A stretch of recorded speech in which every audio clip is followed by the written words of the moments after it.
My name is Dick Finnegan, and I'm a recovering human resources director. It's a 12-step process. I'm working my way through it.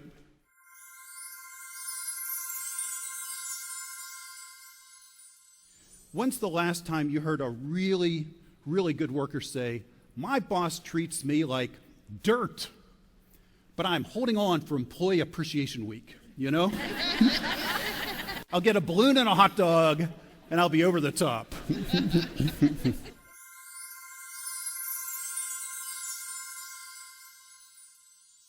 Dick Finnegan is a highly regarded speaker on topics related to leadership, employee engagement, and retention. His presentations are based on his diverse experience, ranging from helping to reduce turnover of bankers in Siberia to advising on retention of workers in gold mines in Africa. His hands-on research included traveling 3 kilometers underground to learn why workers stay and why they leave. Dick has assisted multinational companies in China, including Rolls-Royce, AstraZeneca, and Coca-Cola, with improving employee retention. His consulting work has helped the CIA in reducing employee turnover. Dick is a top-selling author whose books include Rethinking Retention, which was excerpted around the world by Business Week, which said, "Finnegan offers fresh thinking for solving the turnover problem in any economy." The Power of Stay Interviews, which is now the top-selling book in the history of the Society for Human Resources Management,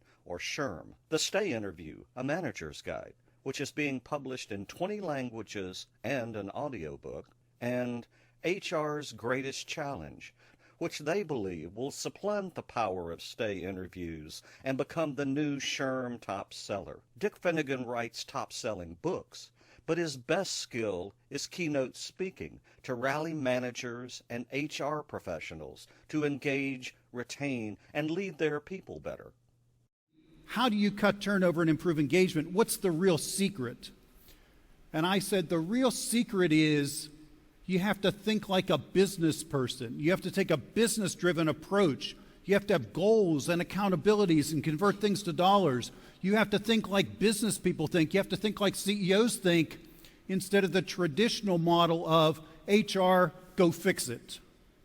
And if you can convert your thinking to that model, you can win. You can change everything. The agenda says we're going to talk about engagement goals. We're going to talk about how often do we survey. We're going to talk about how do we forecast future engagement. Then we're going to talk about how do we report engagement in dollars. Imagine if for every manager in your company you could say, based on your score, your contribution is a positive this number of dollars, or based on your score, your contribution is a negative this amount of dollars. Now we've got people's attention. The question is, do you solve retention and engagement with accountabilities, or do you do it with programs? And programs means we got our survey results and our employees want more recognition, so let's have Employee Appreciation Week. Or we got our survey results, employees want more communication, let's have town hall meetings and a newsletter. Or we got our survey results and people want more careers, let's have a brown bag speaker from the community college come in and talk about careers. So another way of thinking about it is, do you run solutions through your managers and supervisors, or do you run your solutions around them? And this is a study by a global consulting firm where they interviewed 1,000 people who had just left their jobs, and they asked them 5 questions. How did you like your pay? How did you like your benefits? How did you like your advancement opportunities? How did you like your development opportunities? And how did you like your supervisor? The results they got were a straight flush. The more you liked your boss, the more you liked your pay, your benefits, development, advancement. And if you thought your boss was a jerk, you didn't like your pay, your benefits, development, or advancement. So another way of saying this is the prism through which employees see their company is the way they see their boss.